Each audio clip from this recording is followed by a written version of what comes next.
Praise the lord madam. అందరికీ వందనాలు. ఆ దేవాదేవుడు మరొకసారి మళ్ళీ మనకి అవకాశం ఇచ్చి ధ్యానించుకునే కృప అనుగ్రహించినంత వందనాలు చెల్లించుకుంటూ మనందరినీ సజీవ లెక్కలో ఉంచి జీవం గల దేవుణ్ణి చెప్పినటువంటి జీవ వాక్యాన్ని మరొకసారి ధ్యానించుకునే కృప అనుగ్రహించినంత వందనాలు చెల్లించుకుంటూ ఈరోజు మూల వాక్యం అపోస్తలుడైన పౌలు హెబ్రీయులకు రాసిన పత్రిక 7వ అధ్యాయం 17వ వచనం. అపోస్తలుడైన పౌలు హెబ్రీయులకు రాసిన పత్రిక 7వ అధ్యాయం 17వ వచనం. ఏలయనగా నీవు నిరంతరము మెల్కీసెదెకు క్రమము చొప్పున యాజకుడివై ఉన్నావు అని ఆయన విషయమై సాక్ష్యము చెప్పబడెను. ఏలయనగా నీవు నిరంతరము మెల్కీసెదెకు క్రమము చొప్పున యాజకుడివై ఉన్నావు అని ఆయన విషయమై సాక్ష్యము చెప్పబడెను. ప్రేమమడిన మా తండ్రి, మరొకసారి నాయన నీ వాక్య ధ్యానం నాయన మాకు అనుగ్రహించినంత వందనాలు. దయగల మా ప్రభు, చిన్న మంద భయపడకమని చెప్పి నాయన గత కొద్ది కాలం నుంచి నాయన మేము చాలా సంఖ్య తక్కువ అయినప్పటికీ కూడా తండ్రి దయగల మా ప్రభు ఆధ్యాత్మిక విలువలు తెలిసినటువంటి శ్రేష్టమైన సమూహంగా నాయన మమ్మల్ని ఇక్కడ సమకూర్చినందుకు వందనాలు చెల్లించుకుంటున్నాను తండ్రి. దయగల మా ప్రభు, అదే విధంగా తండ్రి నాయన ఈ సిలువ ధ్యాన సమయాల్లో తండ్రి నాయన నిన్ను వెంబడించగోరు ఎవరైనా సరే తండ్రి మమ్మల్ని మేము ఉపేక్షించుకుని మా సిలువనెత్తుకుని నాయన నిన్ను వెంబడించమన్నావు తండ్రి.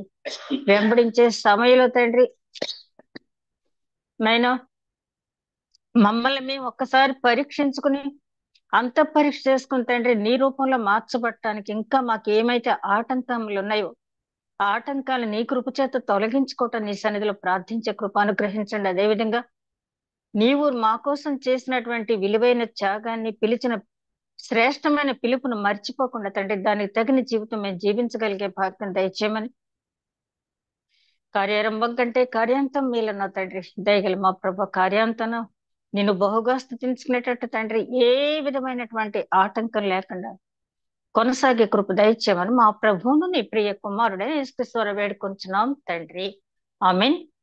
అందరికీ మరొకసారి వందనాలండి. ఈ హెబ్రీయులకు రాసిన పత్రిక 7వ అధ్యాయంలో చాలా ప్రాముఖ్యమైనటువంటి అంశాలు ఉన్నాయి. ఇందులో మెయిన్ ఇక్కడ గ్రంథకథ చెప్పదలుచుకున్న మెయిన్ పాయింట్ ఏంటంటే పాత నిబంధన యాజకత్వం కంటే క్రీస్తు యాజకత్వం గొప్పది. మొత్తం 28 వచనాలు ఉంటాయండి. దీంట్లో 28 వచనాల్లో కూడా ఈ గ్రంథకర్త మనతో మాట్లాడదలుచుకున్న అంశం ఏంటంటే పాత నిబంధన యాజకత్వం కంటే క్రీస్తు యాజకత్వం గొప్పది అని చెప్పి, ఎట్లా గొప్పది అని చెప్పి ఒక్కొక్కటి కూడా రిఫరెన్స్లతో సహా మనం ధ్యానించుకునే అవకాశం ఉంది. కాబట్టి వెర్స్ బై వెర్స్ మనం ధ్యానించుకునేటప్పుడు మొదటి వచనం దగ్గర నుంచి 28వ వచనం వరకు ధ్యానాంశం పూర్తయితే తప్పించి నక్షల్ మనకి ఈ చాప్టర్ యొక్క మూలాంశం ఏంటి, ఏం చెప్పదలుచుకున్నాడు గ్రంథకర్త అనేది మనకి పూర్తిగా అర్థం కాదు. అది అందుకనే కదా ప్రవక్త యెషయా అంటాడు, వాక్యం అనేది అక్కడ ఇక్కడ అచ్చట కొంత ఇచ్చట కొంత అని చెప్పి సూత్రం వెంబడి సూత్రం అని చెప్పి ఎప్పుడైనా సరే మనకు ఒక విషయానికి సంపూర్ణమైన అర్థం రావాలి అంటే ఆదికాండం దగ్గర నుంచి ప్రకటన గ్రంథం వరకు పూర్తిగా చదివి అర్థం చేసుకుంటేనే తప్పించి కొన్ని విషయాలు మనకు పూర్తిగా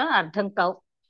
ఈ 7వ అధ్యాయం కూడా అట్లాంటి కోవకు చెందినటువంటి అంశం ఏంటంటే మెల్కీసెదెక్ అనే ఒక క్యారెక్టర్ ఇక్కడ కొత్తగా ఇంట్రడ్యూస్ చేయబడినటువంటి అంశం. అంటే ఆదికాండం 14వ అధ్యాయం 18వ వచనం నుంచి 20వ వచనం వరకు ఈ మెల్కీసెదెక్ అనే క్యారెక్టర్ గురించి మనం చదువుతాం. కానీ ఈ మెల్కీసెదెక్ అసలు ఎవరు, ఆయన యాజకత్వ లక్షణాలు ఏంటి అనేది మనం గమనించినట్లయితే 7వ అధ్యాయం ప్రారంభంలో రాజులను సంహరించి తిరిగి వచ్చుచున్న అబ్రహామును ఎవరు కలుసుకొని అతన్ని ఆశీర్వదించెనో, ఎవనికి అబ్రహాం అన్నిటిలో 10వ వంతు ఇచ్చెనో ఆ షాలీము రాజును మహోన్నతుడగు దేవుని యాజకుడైన మెల్కీసెదెకు నిరంతరము యాజకుడుగా ఉన్నాడు.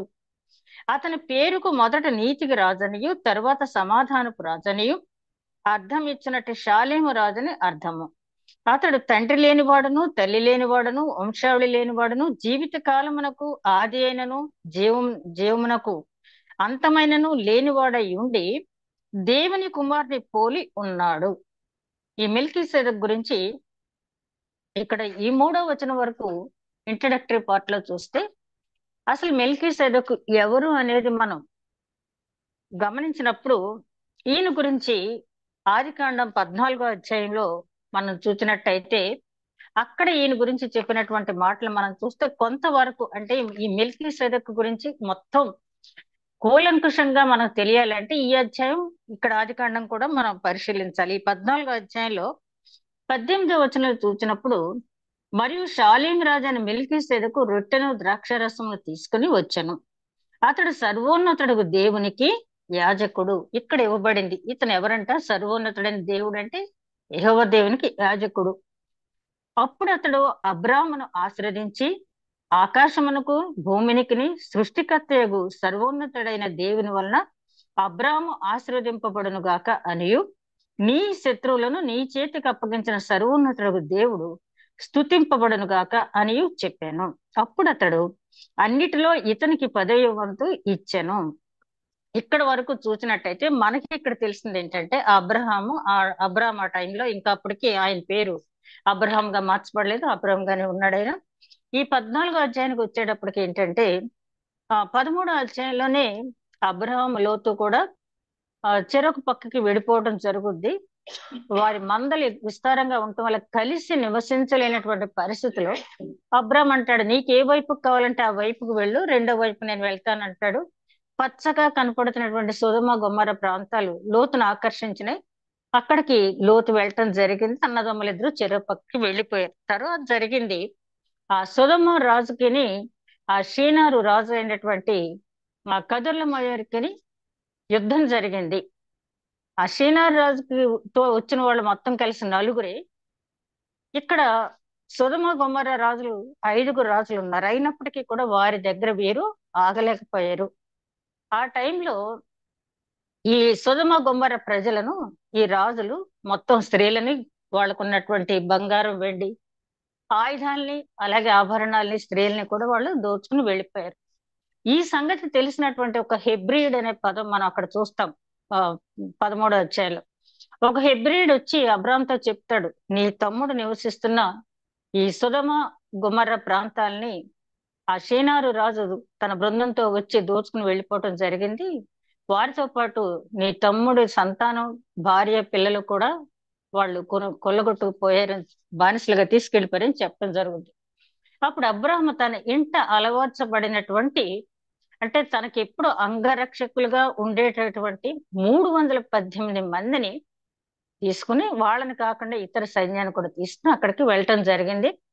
వీర భయంకరమైన యుద్ధం జరిగింది. అక్కడ అబ్రాము ఆ షీనారు రాజులు ఓడించడం విజయోత్సాహంతో తిరిగి వస్తూ ఉన్న సమయంలో అక్కడ ఆ షాలేం రాజు ఆ షావే లోయ ప్రాంతానికి వచ్చేటప్పటికి అబ్రామ్కి ఈ షాలేం రాజు అని అక్కడ నీతికి సమాధానకర్త రాజు అని అంటారని చెప్పి అక్కడ చెప్పడం జరిగింది. ఆ లోయలో అక్కడికి వచ్చిన తర్వాత మెల్కీసెదెకు రొట్టె ద్రాక్షరసం ఇచ్చి దీవెన కూడా మనం చూసాం కదా, ఏమని దీవించాడు? ఆకాశమును భూమికి సృష్టికర్త అయినటువంటి దేవుడు నిన్ను ఆశీర్వదించును గాక, నీ శత్రువులను నీకు అప్పగించిన దేవుడు స్తుతింపబడును గాక అని ఎందుకు ఆశీర్వదించాడు అంటే క్రింది వచనాల్లో మనం ఫిబ్రిల్ రాసిన పత్రిక 7వ అధ్యాయంలో ఇంకా కొంత విపులంగా చూడవచ్చు. ఎందుకు ఆశీర్వదించాడు, అసలు ఎందుకు పంపించాడు? యెహోవా దేవుడు ఈ అబ్రాం దగ్గరికి ఈ మెల్కీసెదెకు అనే వ్యక్తిని ఎందుకు పంపించాడు? అసలు ఈ మెల్కీసెదెకు ఎవరు అనేది ఈ మధ్య కాలంలో ఈ సోషల్ మీడియాలో, యూట్యూబ్ లో చాలా మంది అంటే ఎవరిని తప్పుపట్టట్లేదు, ఎవరి ఇష్టం వచ్చినట్టు వారు చెప్తున్నారు. కానీ నేను ఈ వారం అంతా కూడా, ఈ వీక్ అంతా మండే నుంచి ఇప్పటి వరకు కూడా ఇది ఎవరు అసలు ఈ మెల్కీసెదెకు, ఎందుకు దేవుడు పంపించాడు, ఇతని క్యారెక్టర్ ఏంటి, క్రీస్తుకి ఇతనికి ఉన్న సంబంధం ఏంటని చూస్తే స్టడీ బైబిల్లో కానీ రిఫరెన్స్ బైబిల్లో కానీ ప్రార్థనా పూర్వకంగా ప్రిపేర్ అయినప్పుడు దేవుడు నాకు ఇచ్చినటువంటి జ్ఞానాన్ని బట్టి, పరలోకంలో గబ్రియేలు మరి రఫాయిల్ ఇట్లాంటి దూతలు ఉన్నారు కదా. ఈ దూతల్లాగానే యాజకులు కూడా ఉన్నారు, పరలోకపు యాజకులు. వీరికి వంశావళి లేదు, తల్లి లేదు, తండ్రి లేదు, వంశావళి లేదు. ఆయా సమయాల్లో అంటే ఈ ఒక్కసారే చూసాం కదా, మరి ఎక్కడ కూడా ఈ యాజకులు చూడలేదు కదా అంటే మనకు తెలుసు కదా, యోహాను సువార్తలో అక్కడ యోహాన్ గారు రాసిన మాటను బట్టి జరిగిందంతా రాయాలంటే ఈ భూమి మీద ఏ బుక్ కూడా మనకి సరిపోదు. కాబట్టి ఈ వాక్యం అచ్చట ఇచ్చట ఉంది, దాన్ని అంతా కూడా మనం క్రోడీకరించుకుని పరిశుద్ధాత్మ పూర్వకంగా ప్రార్థనా పూర్వకంగా అర్థం చేసుకోవాల్సిన విషయాలు ఉంటాయని చెప్పి అక్కడ పరలోకంలో ఉన్నటువంటి ఈ యాజకుడిని ఇక్కడికి అబ్రాం దగ్గరికి పంపించాడు ఆయన. ఎందుకు పంపించాడు అంటే అబ్రాం చాలా విజయోత్సాహంతో వచ్చేస్తున్నాడు. అంటే తను సొంతగా ఆ శత్రు సంహారం చేశానని, వాళ్ళందరినీ బానిసలుగా చేసుకున్నానని అబ్రాంకి ఒక రకమైనటువంటి ఆలోచన వచ్చింది. అప్పుడు దేవుడు ఏమనుకున్నాడంటే, ఒక్కొక్కసారి అట్లాంటి ఆలోచన మనకు వచ్చినప్పుడు ఒక బ్రేక్ వేయాలనుకుంటాడు దేవుడు.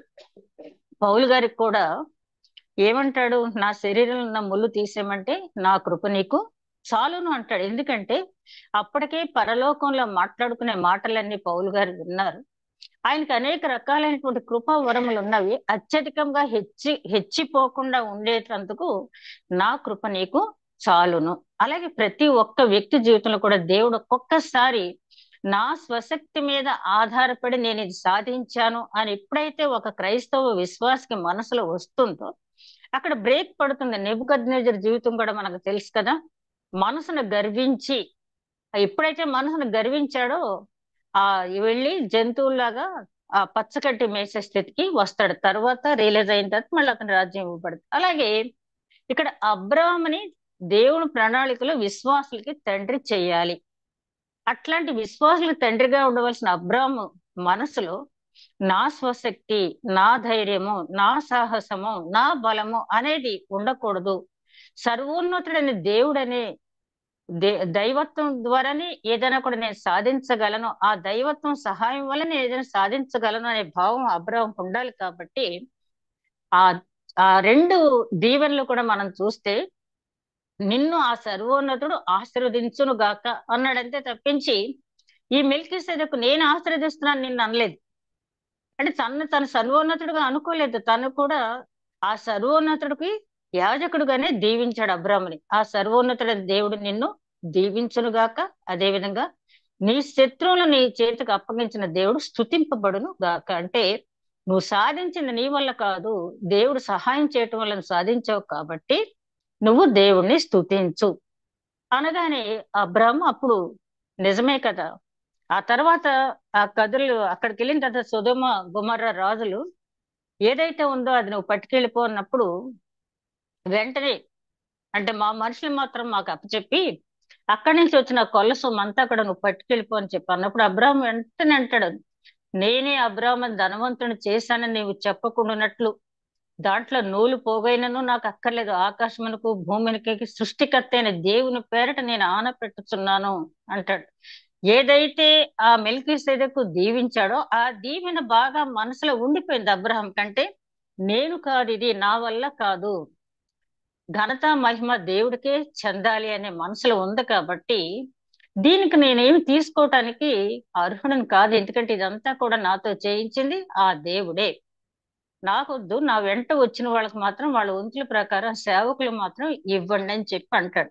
ఈ అబ్రాంలో ఈ హ్యూమిలిటీ అంటే ఈ విధేయత, ఈ ఒబీడియన్స్, వినయము రావాలి అని ఆ మెల్కీసెదెకును పంపించడం జరిగింది. అయితే మరి కొన్ని స్టడీ బైబిల్స్ లో రిఫరెన్స్ బుక్ లో ఉన్నది ఏంటంటే పరలోకంలో ఇట్లాంటి మెల్కీసెదెకు క్రమం చొప్పున చేసే ఆ యాజకులు ఆయా సమయాల్లో పంపించబడ్డారు. కానీ మనకి ఇక్కడ అవసరాన్ని బట్టి ఇక్కడ ఆదికాండంలో ఇక్కడ పేర్కొనబడింది. అయితే క్రీస్తే మెల్కీసెదెకు అంటే అది క్రీస్తే మెల్కీసెదెకు నిరంతరము నువ్వు ఉండే యాజకుడు అన్నాడు.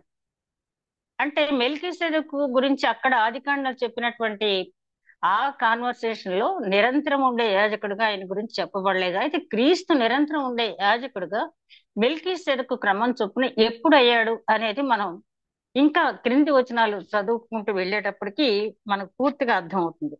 అదే విధంగా అతని పేరుకు మొదట నీతికి రాజనియు తరువాత సమాధానపు రాజనియు అర్థం ఇచ్చినట్టు షాలేము రాజని అర్థము. ఇవన్నీ కూడా ఆయనకి పేరు మనకు తెలుసు కదా. సమాధానకర్త, సమాధానకర్త అధిపతి అని అతనికి పేరు పెట్టబడునని చెప్పి యెషయా గ్రంథంలో వ్రాయబడింది. తర్వాత తల్లి తండ్రి లేనివాడంటే మనుష్య కుమారుడుగా వచ్చినప్పుడు యేసుక్రీస్తుకి తల్లి ఉంది, పెంపుడు తండ్రిగా యోసేఫ్ గారు ఉన్నారు. ఎప్పుడు తల్లి తండ్రి లేని యాజకుడు అయ్యాడు అంటే దానికి మనం చివరి వచనాలకు వచ్చినప్పుడు మనం సంపూర్ణంగా దాని గురించి అర్థమవుద్ది. ఆ తర్వాత మనం చూస్తే అంత అంతమైనను లేనివాడయ్యుండి ఆది అయినను జీవమునకు అంతమైనను లేనివాడయ్యుండి దేవుని కుమారుని పోలి ఉన్నాడు. జీవమునకు అంతం లేదు అంటే శరీరానికి మరణం ఉంది కానీ ఆత్మకు అంతం లేదు. జీవము ఎప్పుడు కూడా జీవించే ఉండేటటువంటి యాజకుడు ఇతను. ఇతను దేవుని కుమారుని పోలి ఉన్నాడు. ఇక్కడ ఈ మాటను బట్టి వచ్చింది యేసుక్రీస్తే. అప్పుడు మెల్కీసెదెకుగా వచ్చింది ఎవరో కాదు, దేవుని ఆజ్ఞను బట్టి మెల్కీసెదెకుగా వచ్చింది క్రీస్తే అని మరి పండితుల కొంతమంది అభిప్రాయం. ఏదేమైనప్పటికీ ఈ మెల్కీసెదెకు అనే యాజకుడు ఎక్కడి నుంచి వచ్చాడంటే పరలోకం నుంచి దేవుని చేత పంపబడినటువంటి యాజకుడు. అంతవరకు మాత్రం మనం అర్థం చేసుకున్నట్టయితే ఇంకంతకంటే ఎక్కువ కన్ఫ్యూజన్ మనం వెళ్ళనవసరం లేదు. తర్వాత 4వ వచనం చూస్తే అతడెంత ఘనుడో చూడుడి, మూల పురుషుడైన అబ్రహాము అతనికి కొల్ల గొప్ప శ్రేష్టమైన వస్తువులలో 10వ వంతు ఇచ్చెను. ఈ మాట మనకి ఆదికాండంలో లేదు. అందుకనే అచ్చట ఇచ్చట ఉన్న వాక్యాన్ని కలిపి చదవాలి. ఇందాక నేను మా మా అబ్బాయితో డిస్కస్ చేస్తూ ఉంటే ఆ వికీపీడియాలో రాసినటువంటి ఆ వివరణ అంతా చదివి వినిపించాడు. వినిపించిన తర్వాత నాకు అర్థమైంది ఏంటంటే కొల్ల సొమ్ములో శ్రేష్టమైన భాగం ఇచ్చాడు అబ్రహం. అలా ఇవ్వటం న్యాయమేనా? అసలు కొల్ల సొమ్ము అబ్రహంకి ఎలాగొచ్చింది అంటే అప్పుడు జరిగినటువంటి యుద్ధంలో అక్కడ వచ్చినటువంటి రాజులు అబ్రహాంని ఒక గొప్ప రాజుగా దైవాంశ సంభూతుడిగా వారు చూడటం జరిగింది.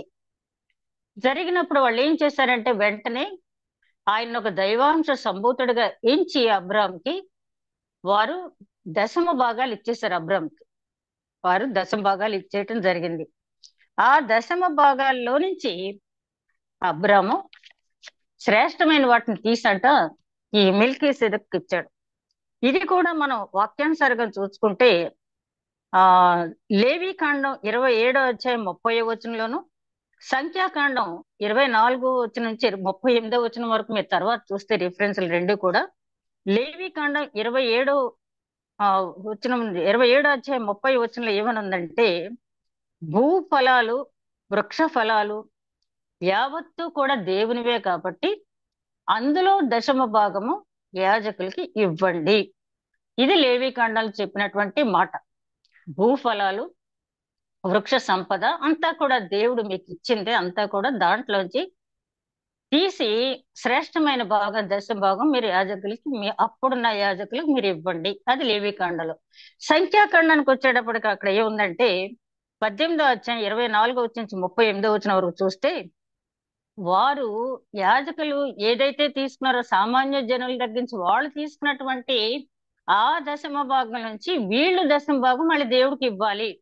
ఫర్ ఎగ్జాంపుల్ మనం ఒక 1000 రూపాయలు మనం ఒక పాస్టర్ గారికి ఇస్తే తప్పనిసరిగా అందులో ఒక 100 రూపాయలు ఆయన దేవుడికి ఇవ్వాలి. ఆ కండిషన్ అప్పుడే ఉంది.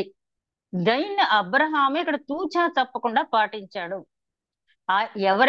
ఏదైతే శ్రేష్టమైన భాగాలు దశమ భాగాలు ఈయన ఒక రాజుగా దైవాంశ సంభూతుడుగా ఎంచి అబ్రహాంకి ఇచ్చారో దాంట్లోంచి శ్రేష్టమైన భాగం తీసి ఆ కొల్ల సొమ్ము నుంచి శ్రేష్టమైన భాగం తీసి షాలేం రాజు అదే మెల్కీసెదెకుకి ఇచ్చాడు. ఆ తర్వాత మళ్ళీ ఆ దశమ భాగాలు కూడా మిగిలింది కూడా తీసుకున్నట్టుగా మనం మొత్తం అక్కడ వదిలి వెళ్ళిపోయినట్టుగానే చూస్తాం. అలాగే శ్రేష్టమైన వస్తువుల్లో 10వ వంతు ఇచ్చాను. మరియు లేవి కుమారులలో నుండి యాజకత్వం పొందువాడు తన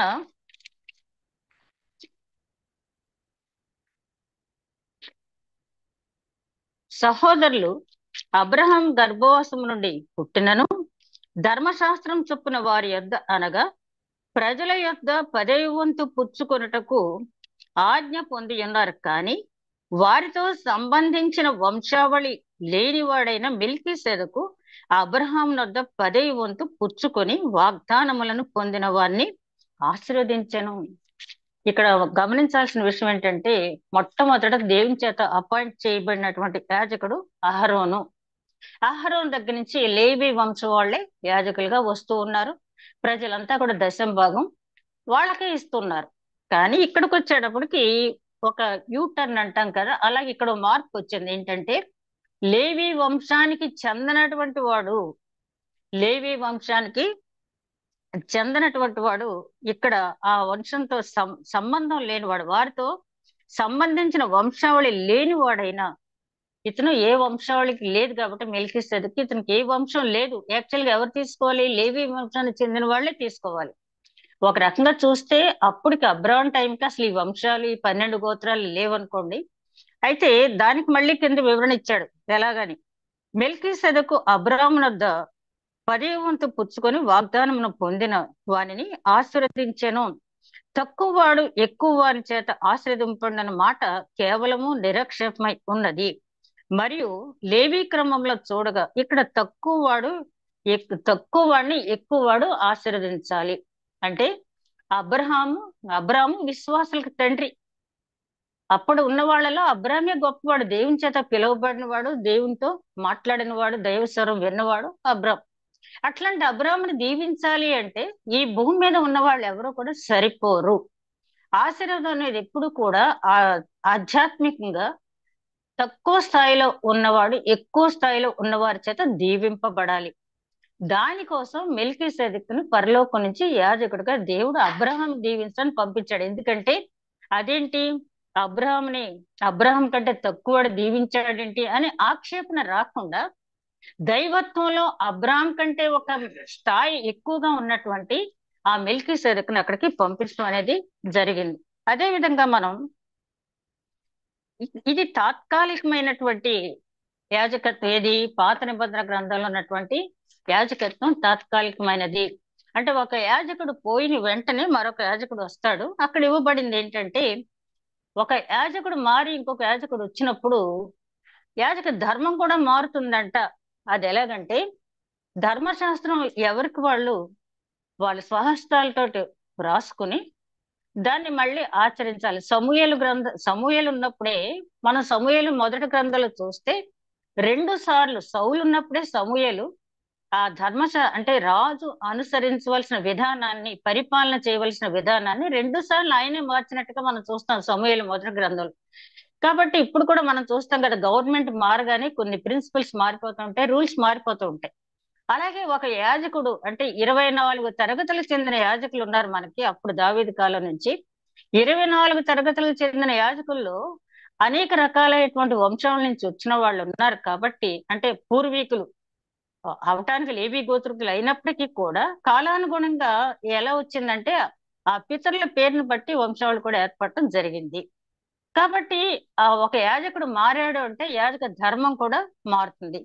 అది పాత నిబంధనది కాలంలో. కానీ క్రీస్తు విషయంగా ఈ యాజకత్వంలో మార్పు లేని యాజకత్వం అని చెప్పి అంటం జరిగింది.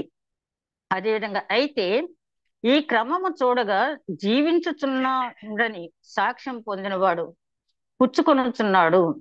అంతేకాక ఒకడు విధం చెప్పిన ఎడల 10వ వంతులను పుచ్చుకొను లేవియు అబ్రహాం ద్వారా దశమాంశములు ఇచ్చను, దశమ భాగములు ఇచ్చను. ఎలాగనగా మెల్కీసెదెకు అతని పితరుని కలుసుకొనినప్పుడు లేవి తన పితరుని గర్భంలో ఉండెను. చూడండి, ఇది చాలా లోతుగా మనం ఆలోచించవలసినటువంటి మాట. మెల్కీసెదెకు దగ్గర అబ్రాహాము దశమ భాగం ఇచ్చినప్పుడంట లేవి కూడా ఇచ్చాడంట. లేవి అంటే దశమ భాగాలు పుచ్చుకోవటానికి అర్జుడు. అట్లాంటి లేవి కూడా మెల్కీసెదెకుకు దశమ భాగం ఇచ్చాడు అంటున్నాడు. అంటే ఎట్లాగా అనేది మనం ఆలోచించినట్టయితే, అప్పటికే గర్భంలో ఆయన గర్భాన్ని నుంచి వచ్చిన వాళ్ళే కదా, అబ్రాహాం గర్భాన్ని నుంచి వచ్చిన వాళ్ళే కదా వీళ్ళందరూ. ఇస్సాకు, యాకోబు తర్వాత ఈ 12 మంది గోత్రీకులు అక్కడి నుంచే కదా వచ్చింది. కాబట్టి మనం డిఎన్ఏ అంటాం కదా, అప్పటికే అబ్రాహాం గర్భంలో లేవి ఉన్నాడు. ఆ లేవి అంటే అబ్రాహాము కానుకిస్తే, అంటే ఫర్ ఎగ్జాంపుల్ ఒక ప్రెగ్నెంట్ లేడీ ఒక కానుకిస్తే ఆ లోపల ఉన్న శిశువు కూడా కానుకిచ్చినట్టే. ఒకవేళ అప్పటికప్పుడు ప్రెగ్నెంట్ లేడీ కాక అంతకు ముందు తరంలో ఎవరైనా ఎవరికి ఇచ్చినా కూడా అది అప్పటికి వారి గర్భంలో ఉన్నారు అని చెప్పి ఆయన భావం, రచయిత భావం. ఇది జరిగినప్పుడు మెల్కీసెదెకుకు ఈ అబ్రాము కానుకిచ్చిన తర్వాత లేవి జన్మించడానికి 150 సంవత్సరాల గ్యాప్ ఉంది.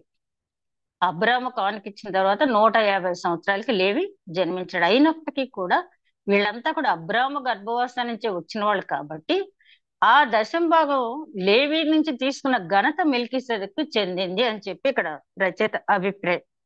అదే విధంగా ఆ లేవీయులు యాజకులై ఉండగా ప్రజలకు ధర్మశాస్త్రము ఇయ్యబడను కనుక ఆ యాజకుల వలన సంపూర్ణ సిద్ధి కలిగిన ఎడల అహరోను క్రమములో చేరిన వాడని చెప్పబడక మెల్కీసెదెకు క్రమం చొప్పున వేరొక యాజకుడు రావాల్సిన అవసరమేమి? అసలు సంపూర్ణ సిద్ధి ఆ యాజకుడు పొందినట్టయితే మళ్ళీ ఇక్కడ ఒక వేరే, అంటే ఆ వంశాలను తప్పించి మెల్కీసెదెకు క్రమం చొప్పున యాజకుడు రావాల్సినటువంటి అవసరం ఉందా? లేదు. దావీదు మహారాజుకి 110వ సంకీర్తనలో 4వ వచనంలో అక్కడ చేయబడినటువంటి ప్రమాణాన్ని మనం గమనించినట్లయితే, అంటే దావీదు ద్వారా అనేక ప్రవచనాలు దేవుడు ఇవ్వటం జరిగింది. ఆ 110వ సంకీర్తనలో మనం గమనించినప్పుడు 4వ వచనంలో ఆయన అంటాడు, మెల్కీసెదెకు క్రమం చొప్పున నీవు నిరంతరము యాజకుడివై ఉందువని యెహోవా ప్రమాణం చేసి ఉన్నాడు. ఆయన మాట తప్పనివాడు, ఆయన మాట తప్పే దేవుడు కాదు. ప్రభువు నీ కుడిపార్శ్వమందుండి తనకు, అక్కడ వరకు చాలు మనకి. ఇది బిగినింగ్ లో 110వ సంకీర్తన బిగినింగ్ లో ప్రభువు నా ప్రభువుతో సెలవిచ్చిన వాక్కు. అంటే దావీదు దర్శనంలో చూశాడనమాట. ఏమని? దేవుడు ప్రభువుతో సెలవిచ్చిన, అంటే యెహోవా దేవుడు తన కుమార్తెతో మాట్లాడుతున్నటువంటి మాట దావీదు మహారాజు దర్శనంలో చూశాడు. ఇట్లాంటి దర్శనాలు ఎక్కువగా దావీదు మహారాజు, ఆ తర్వాత యెషయా ప్రవక్త, తర్వాత ఇర్మియా ప్రవక్త కొంచెం తక్కువ. యెషయా ప్రవక్త చాలా ఎక్కువ దర్శనాలు ఇలా చూడటం జరిగింది. ఒకే అధ్యాయంలో యెహోవా దేవుడు యేసుక్రీస్తు మాట్లాడుకున్నటువంటి మాటలు, అలాగే యేసుక్రీస్తు యెషయాతో మాట్లాడిన మాటలు, అలాగే యెషయాతో యెహోవా దేవుడు మాట్లాడిన మాటలు, ఇట్లా కాన్వర్సేషన్ చాలా ఉంటాయి యెషయా ప్రవక్త గ్రంథంలో. అట్లాగే దావీదు మహారాజు కూడా, అంటే దావీదు దేవుని హృదయానుసారుడు కాబట్టి దేవుడు మనసు ఆయనకి తెలుసు కాబట్టి చెప్తున్న మాటను అర్థం చేసుకోగలడు కాబట్టి దావీదుకి ముందుగానే దర్శనం వచ్చింది. ఏంటంటే నీవు నిరంతరం ఉండే మెల్కీసెదెకు క్రమం చొప్పున ఉండే యాజకుడు నీవని తన కుమారుడితో తండ్రి మాట్లాడుతున్న మాటలు దావీదు మహారాజు దర్శనంలో చూశాడు. కాబట్టి ఈయన నిరంతరం ఉండే యాజకుడు, నీవు నిరంతరం ఉంటావని ఒక మానవ మోత్రుడు అంటే అది చెల్లే మాట కాదు. ఎవరు కూడా నిరంతరం ఉంటారు అని చెప్పిన వాడు ఉండరు, ఆ మాట తీసుకున్నవాడు కూడా ఉండరు. కాబట్టి ఇక్కడ వాగ్దానం ఇచ్చిన వాడు యెహోవా దేవుడు, వాగ్దానం తీసుకున్నవాడు యేసుక్రీస్తు. కాబట్టి ఇక అందులో మార్పు అనేది ఉండదు. అదే విధంగా ఆ ఎలా అనగా మెల్కీసెదెకు అతని పితరుని కలుసుకున్నప్పుడు లేవీతనం, ఆ లేవీయులు యాజకులై ఉండగా ప్రజలకు ధర్మశాస్త్రం ఇవ్వడం కనుక ఆ యాజకులు సంపూర్ణ సిద్ధి కలిగిన ఎడల అహరోను క్రమంలో చేరిన వాడని చెప్పబడక మెల్కీసెదెకు క్రమం చొప్పున వేరొక యాజకుడు రావాల్సిన అవసరం ఏంటి? సంపూర్ణ సిద్ధి. ఆ పర్ఫెక్షన్ పొందలేదంటే, దేంట్లో పర్ఫెక్షన్ పొందలేదంటే వీళ్ళు విజ్ఞాపన చేయటంలో పర్ఫెక్షన్ పొందలేదు. దేవుడికి బలి అర్పించినప్పుడు ఒక వ్యక్తి తరపున విజ్ఞాపన చేయటానికి ఆ వ్యక్తి హృదయంలో ఉన్న ఆవేదన, ఆ వ్యక్తి హృదయంలో ఉన్న అవసరత, ఆ వ్యక్తి పడుతున్న వేదన ఆ యాజకుడికి తెలీదు విజ్ఞాపన చేయటానికి. కాబట్టి ఏది విజ్ఞాపన చేయాలో సంపూర్ణంగా విజ్ఞాపన చేయలేని స్థితి. అదే కాకుండా ప్రతి యాజకుడు కూడా ముందు తన గురించి, తన కుటుంబం గురించి బలి అర్పించిన తర్వాత ఆ వచ్చిన వ్యక్తులకి బలి అర్పించడం అనేది జరిగేది. అంటే ఇతను కూడా మానవ మాత్రమే కాబట్టి ముందు తన గురించి, తన కుటుంబం గురించి బలి అర్పించిన తర్వాత వీళ్ళు తెచ్చిన బలి అర్పించడం ఏదో నామకార్థం చేయటమే తప్పించి విజ్ఞాపన అనేది చేసే స్థాయిలో ఆ యాజకుడు లేడు. అదే విధంగా బోధించే స్థాయిలో కూడా ఆ యాజకుడు లేడు. వీళ్ళ దగ్గర మారు మనసు తెచ్చే స్థితిలో, హృదయంలో మార్పు తీసుకొచ్చే స్థితిలో కూడా ఆ యాజకులు లేరు. వాళ్ళు ఏంటంటే కేవలం వీళ్ళు ఏదైనా బలిపశువుని తీసుకువెళ్తే తల మీద ఆ చెయ్యి ఉంచి ఆ ధర్మశాస్త్రంలో చెప్పబడినటువంటి మాటలు చెప్పి దాన్ని బలిగా అర్పించి ఆ రక్త ప్రోక్షణ చేయటం వరకే. కానీ ఈ విషయాలన్నిట్లో ఫెయిల్ అయ్యారు, ఎందుకంటే వాళ్ళు మానవ మాత్రులు కాబట్టి. అయితే ఇది గాక యాజక యాజకుడు మార్చబడిన యెడల అవశ్యముగా యాజక ధర్మం సమూలంగా మార్చబడును. ఎవని గూర్చి ఈ సంగతులు చెప్పబడెనో ఆయన వేరొక గోత్రంలో పుట్టెను, ఆ గోత్రంలోని వాడైన ఎవడును బలిపీఠం వద్ద పరిచర్య చేయలేదు. మన ప్రభు యూదా సంతానమందు జన్మించిన అనుట స్పష్టమే. ఆ గోత్ర విషయంలో యాజకులను గూర్చి మోషే ఏమీ చెప్పలేదు. మోషే ఏ గోత్రికులు చేయాలని చెప్పాడు? లేవి గోత్రికులే యాజకత్వం చేయాలని చెప్పాడు.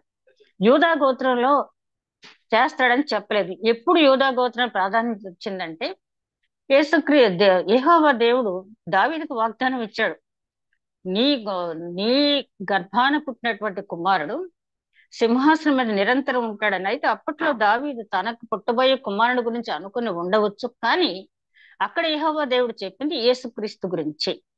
యూదా గోత్రం నుంచి పుడతాడని చెప్పి యూదా గోత్రపు సింహాన్ని అక్కడి నుంచి. ముందు పాత నిబంధన కాలంలో మోషే ఇచ్చిన ధర్మశాస్త్రంలో లేవీయులు మాత్రమే ఆ యాజక ధర్మం నిర్వహించాలి. అయితే ఇక్కడ మనకు డౌట్ రావచ్చు, ఈ యాజక ధర్మం మరి అనుకున్నటువంటి ఆ పర్పస్ అంటే అనుకున్న గమ్యాన్ని చేరకపోవచ్చు. ఈ యాజక ధర్మం దేవుడు ఏదైతే నెరవేర్చాలని అనుకుంటున్నాడో అది వీళ్ళు నెరవేర్చలేకపోవచ్చు అని దేవుడు తెలుసు. అట్లాంటప్పుడు ఈ ధర్మశాస్త్రాన్ని ఎందుకు ఇచ్చాడు, యాజకత్వాన్ని ఎందుకు ఇచ్చాడు అని డౌట్ రావచ్చు. జనులు యేసుక్రీస్తు ఆగమనం కోసం ఎదురు చూడాలి. యోబు గ్రంథంలో చూస్తే యోబు అంటాడు, నాకు ఒక మధ్యవర్తి ఉంటే బాగుండును. అంటే అప్పటికి మధ్యవర్తి లేడు, కానీ ఒక మధ్యవర్తి ఉంటే బాగుండును అనుకుంటాడు మనసులో. ఆ మధ్యవర్తే యేసుక్రీస్తు తర్వాత కాలంలో వచ్చాడంటే ప్రజలు ఆ మధ్యవర్తి కోసం ఎదురు చూడాల్సినటువంటి సమయం రావాలి. అప్పుడు మాత్రమే యేసుక్రీస్తుని వాళ్ళు ఆదరిస్తారు. రెండోది, ఒక ఉదాహరణ మనం చూస్తే, ఒక వ్యక్తి ఒక షాప్కి వెళ్ళి నేను సత్యం గురించి తెలుసుకోవాలి కాబట్టి నాకు సత్యాన్ని గురించి వివరించే ఒక బుక్ ఇవ్వండి అని చెప్పి అడిగాడట. ఆ షాప్ యజమాని ఒక బుక్ ఇచ్చాడు. ఇచ్చిన తర్వాత అది గబగబా చదివి తీసుకొచ్చేసాడంట. అతను తీసుకొచ్చి దీంట్లో నాకు సత్యం ఏమీ కనపడలేదు అన్నాడు. సరే ఈ బుక్ చదవని ఇంకోటి ఇచ్చాడంట. అది ఏదైనా నేను పేరు చెప్పను, మీరు గ్రహించే ఉంటారు. ఇచ్చిన తర్వాత ఆ బుక్ ను కూడా తీసుకెళ్ళి అతను చదివాడంట. మళ్ళీ తీసుకొచ్చి ఇచ్చేసి ఈ బుక్ లో నాకు సత్యం అనేది ఏమీ కనపడలేదు అన్నాడు. సరే ఈ బుక్ ట్రై చేయి అన్నాడంట. ఈ థర్డ్ బుక్ ఇచ్చిన తర్వాత అది చాలా సంతోషంగా చదివి ఆ షాప్ ఓనర్ తో అన్నాడంట, దీనికి ఖరీదు ఎంత? ఈ బుక్ నా దగ్గర ఉంచుకోవాలనుకుంటున్నాను, ఈ బుక్ లో ఉన్న విషయాలు నేను ఆచరించాలనుకుంటున్నాను, సత్యం గురించి పూర్తిగా వివరించబడినటువంటి గ్రంథం ఇది అని చెప్పి. అవును, నేను అడిగిన వెంటనే నువ్వు ఎందుకు ఇది ఇవ్వలేదు, ముందు ఆ 2 గ్రంథాలు ఎందుకు ఇచ్చావు అని చెప్పి అడిగాడట. అంటే ఆ షాప్ యజమాని అన్నాడు, నేను నా అభిప్రాయాన్ని నీ మీద రుద్దకూడదు, అక్కడున్న వాటిలో ఇస్తే విచక్షణ జ్ఞానం దేవుడు నీకు ఇచ్చాడు కాబట్టి సత్యం గురించి ఏది బోధిస్తుంది అని చెప్పి నువ్వే తెలుసుకోవాలి, నేను చెప్పడం కాదు అని చెప్పి చెప్పడం జరిగింది. అలాగే మనకి డౌట్ రావచ్చు, ఇది ఎట్లాగో ఈ యాజకత్వం అనుకున్న ఫలితాన్ని సాధించలేదు అన్నప్పుడు యాజకత్వాన్ని ఎందుకు ఇచ్చాడు దేవుడు అంటే, ముందు ఇచ్చిన తర్వాత ఇది కాదు, మాకు ఇంకా శ్రేష్టమైన యాజకత్వం కావాలి, మా తరపున విజ్ఞాపన చేసే ఒక మధ్యవర్తి కావాలి అని ప్రజలు ఎదురు చూసినప్పుడు, అట్లాంటి యాజకుడిని పంపించినప్పుడు కొంతమంది కాకపోతే కొంతమంది అయినా అంగీకరిస్తారు. ఇప్పటికీ కూడా అందరూ అంగీకరించలేదు కదా యేసుక్రీస్తుని యాజకుడిగా. ఆ తర్వాత మనం 11వ వచనం నుంచి మనం గమనించినట్లయితే అక్కడ రాయబడినటువంటి మాట 11 నుంచి 19వ వచనం వరకు, పాత నిబంధన యాజకత్వం సంపూర్ణత పొందలేదు కాబట్టి మళ్ళీ మెల్కీసెదెకు రమ్మని చొప్పున ఇవ్వటం అనేది జరిగింది. దీని గురించి ఈ పాత నిబంధన యాజకత్వం ఎట్లా నిష్ప్రయోజనం అయ్యింది, అనుకున్నది ఎలా సాధించలేకపోయింది అనే మాటని మనం 8th చాప్టర్ లో ఇంకా బాగా వర్ణించడం జరిగింది. మనం ఇక్కడ మాట గమనించినట్లయితే ఈ హెబ్రీ పత్రికలో మొదటి అధ్యాయం అంతా కూడా యేసుక్రీస్తు దేవదూతల కంటే ఎట్లా శ్రేష్ఠుడు అనేది వర్ణించిన తర్వాత 2 అధ్యాయం 4వ వచనం నుంచి మొదలవుద్ది. ఇంత గొప్ప రక్షణ మీరు నిర్లక్ష్యం చేస్తే ఎట్లా గాని గొప్ప రక్షణ అని ప్రారంభమైనటువంటి అంశం హెబ్రీ పత్రిక 10వ అధ్యాయం వరకు కొనసాగుతూనే ఉంటది. అంటే ఇది గొప్ప రక్షణ ఎట్లాగైందని ఒక్కొక్క చాప్టర్ లో ఒక్కొక్క అంశాన్ని ఎత్తుకుని హెబ్రీ గ్రంథకథ చెప్పడం జరిగింది. కాబట్టి ఆ 2వ అధ్యాయంలో ప్రారంభమైన గొప్ప రక్షణ మనం అర్థం చేసుకోవాలంటే 10వ అధ్యాయం వరకు పూర్తిగా చదివి మనసులో ఉంచుకోవాలి. ఏ అధ్యాయానికి అధ్యాయం మనం వదిలిపెట్టినట్టయితే మనకు సంపూర్ణంగా అర్థం కాదు. అదే విధంగా 13 నుంచి 14 వరకు చూస్తే క్రీస్తుకున్న జీవాన్ని బట్టి గోత్రం తప్పించడం అనేది జరిగింది. క్రీస్తుకున్న జీవాన్ని బట్టి అంటే ఈ 12 గోత్రాల్లో అందరూ కూడా మరణం చెందేవారే. అమర్చులు ఎవరు లేరు, అంతా కూడా మర్చులే, శాశ్వత కాలం జీవించే వాళ్ళు ఎవరు లేరు. మెల్కీసెదెకు క్రమం అదేంటి వేరే యాజకత్వం, తల్లి తండ్రి వంశావళి లేనటువంటి నిరంతరం జీవించేటటువంటి యాజకుడు మెల్కీసెదెకు. కాబట్టి నిరంతరం జీవించి ఇప్పుడున్న వారి గురించి, చనిపోయిన వారి గురించి, పుట్టబోయే వారి గురించి, ఆఖరి వ్యక్తి గురించి కూడా విజ్ఞాపన చేయగలిగేటువంటి యాజకుడు ఉండాలి. కాబట్టి అట్లాంటి యాజకుడి ఆవశ్యకత ఉంది. కాబట్టి ఈ 12 ఒకవేళ లేవి గోత్రం కాదు ఇంకే గోత్రం మార్పు చేసినా ఈ 12 గోత్రాల్లో ప్రపంచంలో ఎవరు కూడా 12 గోత్రాలనే కాదు ప్రపంచంలో ఎవరు కూడా నిరంతరం యాజకత్వం ఉండటానికి అర్హత లేదు. పూర్తిగా జీవించే వరకు ఆది అంతము లేనివాడు ఎవరైతే ఉన్నారో ఆయన మాత్రమే ఆ యాజకత్వం చేయగలడు. కాబట్టి అందుకే ఆ మెల్కీసెదెకు యాజకత్వాన్ని మార్చడం అనేది జరిగింది. అదే విధంగా బలహీనమైనది అని తెలిసి కూడా ఎందుకు ఇచ్చారనేది మనం చూసాము. తర్వాత 13 నుంచి 25 వరకు చూస్తే శాశ్వతమైనది ఈ యాజకత్వం, శాశ్వతమైనది. యోహాను సువార్త 14వ అధ్యాయం 6వ వచనం మనం గమనించినట్టయితే నేనే మార్గము సత్యము జీవమునై ఉన్నాను, నా వెంట మీరు రండి నిత్య జీవులో ప్రవేశిస్తారు అని చెప్పి ఆయన మాత్రమే చెప్పగలిగాడు. ఆ యాజకుడు మాత్రమే. ఈ ప్రపంచంలో ఎవరు కూడా ఏ యాజకుడు కూడా నా వెంట రండి నేను మిమ్మల్ని పరలోకాన్ని తీసుకువెళ్తానని చెప్పగలిగే యాజకులు ఎవరు లేరు యేసుక్రీస్తు తప్పించి. అదే విధంగా మనం గమనించినట్లయితే ఇది ప్రమాణపూర్వకమైనది, నోటి మాటతో చెప్పింది కాదు. ఈ ప్రమాణం చేసింది ఎవరు? యెహోవా దేవుడు. కాబట్టి ఇది నమ్మదగినటువంటిది. ఇప్పటికీ కూడా యాజకత్వం కొనసాగుతూనే ఉంది. అదే విధంగా మనం గమనించినట్లయితే ఈ యాజకత్వంలో ఉన్నటువంటి శ్రేష్టమైన అంశం ఏంటంటే రోమీలు రాసిన పత్రిక పౌలు గారు 5వ అధ్యాయం 18వ వచనంలో ఆ బలిదానం, ఆ పుణ్యకారం ఒక్కసారి ముగిసింది. సర్వమానవ పాప పరిహారార్థం ఆ శిలువ బలియాగం ఒక్కసారి జరిగింది. మళ్ళీ ఎవరో శిలువ ఎక్కక్కర్లేదు, మళ్ళీ శిలువ మరణం పొందక్కర్లేదు. ఒకవేళ ఏమైనా శిలువ ఎక్కినా కూడా అది ప్రయోజనకరమైనది కాదు. ఆ బలి అంగీకార యోగ్యమైనది కాదు. దేవుడు ఒక్కసారి అంగీకరించాడు, సమాప్తం అయిపోయింది. శిలువలో ఆయన చెప్పిన మాట సమాప్తమైంది. ధర్మశాస్త్రం నెరవేర్పు అంతా కూడా ధర్మశాస్త్రం ఏదైతే మన మీద నేరం మోపుతూ ఉందో ఆ నేరాన్ని శిలువకి ఆయన శరీరం అప్పగించడం ద్వారా ఆ రుణపత్రాన్ని కొట్టివేసి కొలసీలు రాసిన పత్రికలో మరి ఆయన ఎంత జయోత్సాహంతో సాతాన్ని పట్టి ఈడ్చినట్టుగా మనం అక్కడ చూస్తాం. ఓ మరణమా నీ ముల్లెక్కడ, ఓ మరణమా నీ విజయం ఎక్కడని ఎంత విజయోత్సాహం మన పునరుత్థాన సమయంలో మనం జ్ఞాపకం చేసుకుంటాం కదా. అలాగా ఇది శాశ్వతమైనది. అంతేకాదు దీనికి ముగింపు అనేది జరిగింది. మన పని ఏంటంటే మనం విశ్వసించడం మాత్రమే. ఎవరు మళ్ళీ సిలువ ఎక్కి బలి అర్పించక్కర్లేదు. ఆ కృపాదానం జీవప్రదమైంది. దేవుడు మనకిచ్చినటువంటి కృప అది జీవప్రదమైంది. ఈ లోకంలో ఏ మనిషి అయినా మన పట్ల మెరిసి చూపిస్తే అది కొంతసేపే, తాత్కాలికమైనదే. జీవప్రదమైంది అంటే నిత్య జీవానికి మనల్ని తీసుకెళ్లే కృప యేసుక్రీస్తు బలిదానం ద్వారా మాత్రమే. నేనైనా మీరైనా గ్రీసు దేశస్థుడైనా స్త్రీ అయినా పురుషుడైనా హెల్లేనీడైనా ఎవరైనా కూడా ఆయన విశ్వాసం ఉంచినట్టయితే ఆ కృప డైరెక్ట్ గా అది జీవప్రదమైన కృప. కాబట్టి ఆయన నిత్యము జీవించేటటువంటి యాజకుడు కాబట్టి ఆయన మనల్ని నిత్య జీవంలో తీసుకెళ్తాడు. అదే విధంగా ఇక్కడ చెప్తున్నటువంటి మాట తిమోతి రాసిన మొదటి పత్రిక 2వ అధ్యాయం 5వ వచనంలో చాలా డైరెక్ట్ గా చెప్తున్నాడు పౌలు గారు. మనిషికి దేవుడికి మధ్య ఉన్న మధ్యవర్తి ఒక్కడే, యేసుక్రీస్తును నరుడు. అంతే తప్పించి అక్కడికి వెళ్ళి ఇక్కడికి వెళ్ళి నన్ను పరలోకాన్ని పంపిస్తాను సహాయం చేయండి అని మీరు ఎవరిని అడగక్కర్లేదు. ఒకవేళ నేను పరలోకాన్ని తీసుకెళ్తాను ఎవరైనా చెప్పినా కూడా అది నమ్మవలసిన మాట కాదు. ఆ అర్హత యేసుక్రీస్తుకు మాత్రమే ఉంది. ఆ అర్హత అనేది ఉచితంగా పొందలేదు.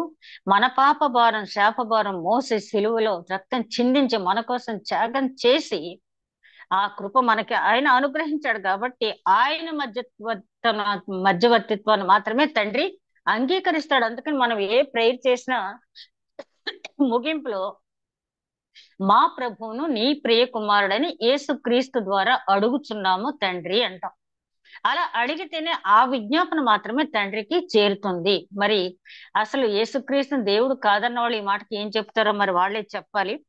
అదే విధంగా ఒకే అర్పణ గురించి ఇంకా మనం కూలంకషంగా చూడాలంటే ఇదే పత్రికలో 9వ అధ్యాయం 28వ వచనం ధ్యానించినప్పుడు మనం చూద్దాం. 10వ అధ్యాయం 10వ వచనంలో కూడా ఈ అంశాన్ని గురించి ప్రస్తావించడం జరిగింది. అదే విధంగా పేతురు గారు రాసిన మొదటి పత్రిక 3వ అధ్యాయం 10వ వచనంలో ఆయన అంటాడు, అనీతిమంతుల కొరకు నీతిమంతుడైన ఆయన తన శరీరాన్ని సమర్పించి మనకు ఆత్మ విషయమై మనల్ని బ్రతికింప చేయడానికి విమోచన అనుగ్రహించాడని.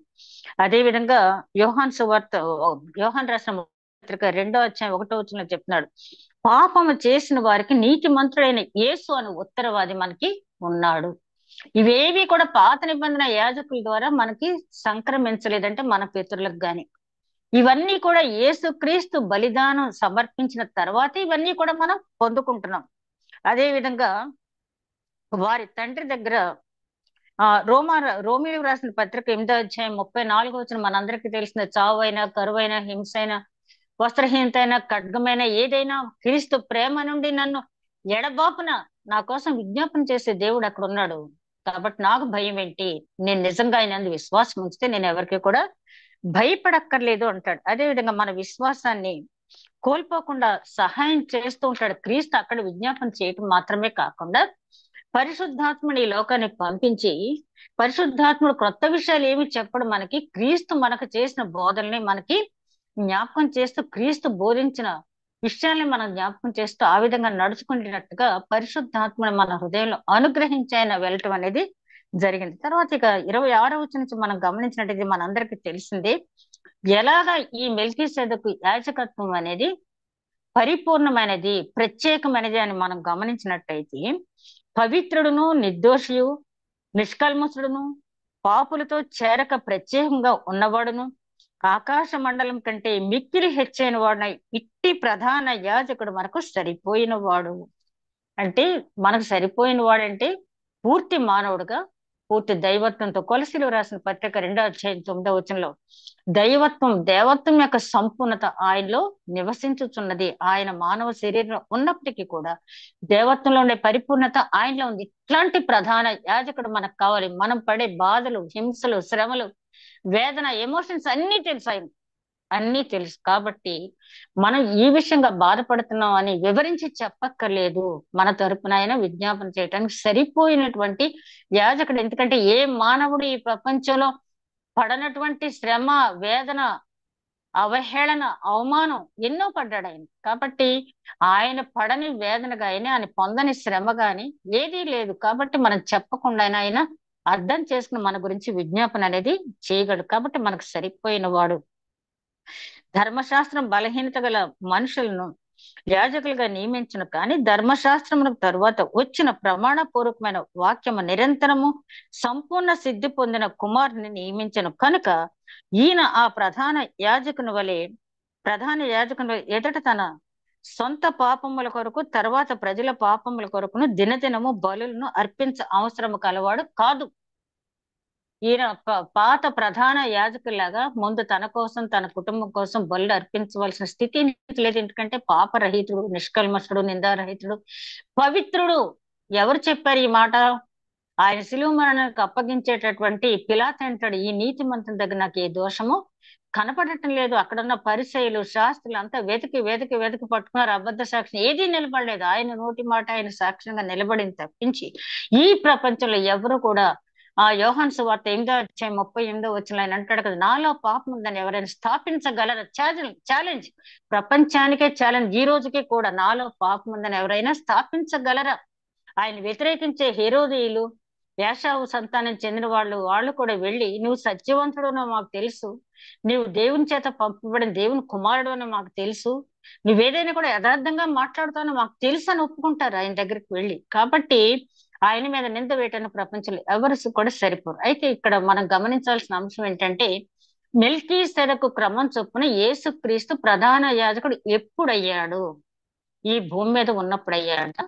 తర్వాత అయ్యాడని మనం ఆలోచించినట్లయితే, ఆయన ఎప్పుడైతే సిలువ మీద తన శరీరాన్ని మన పాపముల కొరకు బలిదానంగా అర్పించి, ఎఫెసీయులకు రాసిన పత్రిక 5 అధ్యాయం 2 వచనంలో చెప్పినట్టు పరిమళ భరితమైన సువాసన భరితమైన బలిగా అర్పణగా తన శరీరాన్ని అర్పించి మన అపరాధముల చేత మన పాపముల చేత చచ్చిన వారమై ఉంటుండగా ఆయన మన కోసం విజ్ఞాపన చేసి విశ్వాసమున కృప ద్వారా రక్షించారే. అప్పటి నుంచి ఆయన మనకు యాజకుడయ్యాడు. ఆకాశము గుండా ఆయన వెళ్ళిపోయాడు. చూడు, అపోస్తల కార్యాలు గ్రంథం 1 అధ్యాయం 8 వచనం మనం చూస్తే ఆయన ఆరోహణ అయిన విధానాన్ని, లోకాసు వార్త 24 అధ్యాయం చివరి వచనాలు కూడా మనం చూస్తే ఆరోహణ అయిన విధానాన్ని చూస్తాం కదా. అక్కడికి వెళ్ళి ఆయన ఆ యాజక ధర్మం నిర్వహించాడు. ఇక్కడ భూమి మీద ఉన్నప్పుడు ఆయన యాజక ధర్మం నిర్వహించలేదు. ఒకవేళ నిర్వహిస్తానంటే అభ్యంతరం చెప్పి ఉండేవాళ్ళు. ఎందుకంటే ఆయన లేవి గోత్రానికి చెందినవాడు కాదు గనక తప్పనిసరిగా ఆయనకి అభ్యంతరం వచ్చేది. కానీ ఆయన చేసే యాజకత్వం మన శరీరాన్ని, మన లోక సంబంధమైన విషయాల్లో కాదు, కానీ మన ఆత్మ సంబంధమైన విమోచన చేసే విజ్ఞాపన కోసం ఆయన ఏర్పరచబడినటువంటి ప్రధాన యాజకుడు. కాబట్టి ఆ పుణ్యకార్యం ముగించిన తర్వాత, ఆ యాజకత్వ అర్హత ఆయన పొందిన తర్వాత, మన ఆత్మల రక్షణ కోసం విజ్ఞాపన చేసేటటువంటి అర్హత ఆయన పొందిన తర్వాత, ఆ ప్రధాన యాజకుడిగా ఆకాశం గుండా బయలుదేరి వెళ్ళి దేవుని కుడిపార్శ్వమున నిలిచి మన కోసం విజ్ఞాపన చేస్తున్నాడు. ఈ మెల్కీసెదకు క్రమం ఎందుకు రావాల్సి వచ్చింది అంటే రెండు విషయాలు. ఏంటంటే, అప్పట్లో ఉన్న ప్రధాన యాజకులు ఎవ్వరూ కూడా సంపూర్ణ సిద్ధి పొందినటువంటి యాజకత్వం చేయలేకపోయారు. సంపూర్ణ సిద్ధి అంటే మనం అనుకున్నాం కదా, బలి అర్పించేటప్పుడు విజ్ఞాపన చేయటం, వాళ్ళ కోసం వాళ్ళు బలి అర్పించుకోవటం, తర్వాత మారు మనసు వచ్చేటట్టుగా బోధించలేకపోవటం, నీతిని గురించి నీతిమంతులుగా తీర్చడం. ఇంకా చాలా ముఖ్యమైన పాయింట్ ఇది. మనల్ని నీతిమంతులుగా తీర్చేటటువంటి అర్హత వాళ్ళకి లేకపోవడం. యేసుక్రీస్తు కూడా మన నీతిమంతులుగా తీర్చే అర్హత ఎప్పుడు పొందాడు? ఆయన శిలువ మరణం పొందిన తర్వాత మనకి అనుగ్రహించబడింది. ఎవరైతే ఆ శిలువ మీద ఆయన చేసిన బలిదానాన్ని గుర్తుంచుకుని ఆ రక్తమందు విశ్వాసం ఉంచుతారు, వారు నీతిమంతులుగా తీర్చబడతారు. కాబట్టి పాత నిబంధన యాజకులకు మనల్ని నీతిమంతులుగా తీర్చే అవకాశం అనేది లేదు. నీతిమంతులుగా తీర్చకపోతే మనకు రక్షణ అనేది లేదు. రక్షణ అనేది లేకపోతే విమోచన లేదు. కాబట్టి యాజకత్వం పూర్తిగా మార్చవలసిన ఆవశ్యకత ఏర్పడింది. కాబట్టి ఆ 12 గోత్రాల్లో ఉన్న వారిని కాకుండా, అఫ్ కోర్స్ యూదా గోత్రం నుంచి ఆయన మనుష్య కుమారుడుగా వచ్చినప్పటికీ ఆయన నిజమైన యాజక ధర్మాన్ని ఎక్కడ నిర్వహించారంటే పరలోకానికి వెళ్ళిన తర్వాత దేవుని దగ్గర నిర్వహించడం జరిగింది. కాబట్టి అప్పటికి ఆయనకి ఇక వంశావళితో సంబంధం లేదు. ఎఫెసీయులకు రాసిన పత్రిక, గలతీయులకు రాసిన పత్రికలో కూడా పౌలు గారు అంటారు, అక్కడికి వెళ్ళిన తర్వాత ఇంటి పేర్లు, వంశావళులు ఏమి ఉండవు. అందుకనే తిమోతితో అంటాడు, మితిలేని వంశావళి గురించి మాట్లాడొద్దు. ఎవరైనా వంశావళి గురించి ఎత్తినా కూడా అట్లాంటివన్నీ నువ్వు సంఘంలో ఎంటర్టైన్ చెయ్యొద్దు అని చెప్పి. కాబట్టి ఈ యాజకుని మనకి దేనికోసం పంపించాడు అంటే, ఆయన ఆత్మల రక్షణార్థం అర్హత కలిగిన యాజకుడిగా మెల్కీసెదకు క్రమం చొప్పున, ఈ మెల్కీసెదకు క్రమం చొప్పునటువంటి యాజకుడుగా వచ్చిన ఈ యాజకుడు చివరి యాజకుడు. అదే విధంగా హై ప్రీస్ట్ అన్నారు ఈయన్ని. అంటే ఆ మెల్కీసెదకు క్రమంలో అంతకుముందు ఎవరైనా వచ్చి ఉండొచ్చు, కానీ ఆ వచ్చిన వాళ్ళ ఈయన హై ప్రీస్ట్. ఎందుకంటే వచ్చిన యాజకులు ఎవరు కూడా శిలువ బలియాగం చేయలేదు. ఆ మన కోసం విజ్ఞాపన చేసే స్థాయి వాళ్ళు పొందలేదు. రెండో రాకడ వచ్చి తీర్పు తీర్చేటటువంటి అర్హత కూడా వాళ్ళు పొందలేదు. కాబట్టి ఈయన హై ప్రీస్ట్ అన్నమాట. ఈ 7వ అధ్యాయంలో పౌలు గారు మరి ఎంత కష్టపడి చెప్పారో, కానీ నాకు ఈ అధ్యాయం చెప్పడానికి, నేను అర్థం చేసుకుని వివరించడానికి కూడా చాలా కష్టమైనటువంటి సబ్జెక్ట్. కాబట్టి మరి ప్రార్థనా పూర్వకంగా మరొకసారి అందరం కూడా చదివి అర్థం చేసుకుందాం.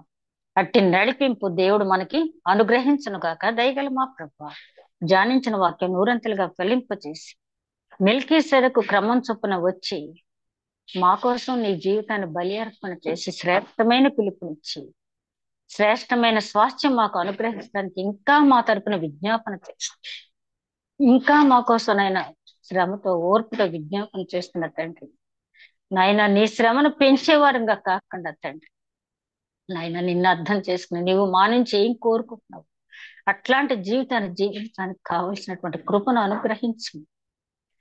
ఈ వాక్యం విన్న ప్రతి ఒక్కరిపైన నీ ఆత్మను కుమ్మరించి నీకు ఇష్టలేని బిడ్డలుగా మార్చి ఆయన సిలువలను ఆహ్వానం పలుకుతున్నావు తండ్రి.